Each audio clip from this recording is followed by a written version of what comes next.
Hello everybody, so today I will talk about SHSAT. Here is about the question.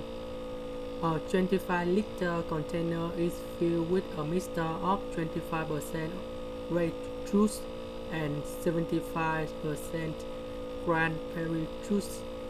If 5 liters of the mixture are removed and replaced with a pure grape juice, how many liters of cranberry juice are now in the container? So we know that they just remove about 5 liters but replace them with the grape juice in here. So in this situation we have only 20 liters left, and we know that even we remove this one and they replace with the grape juice, the liquid of 75% did not change in 20%. So we got about 20 liter multiply with 75% and you got about 15 liter.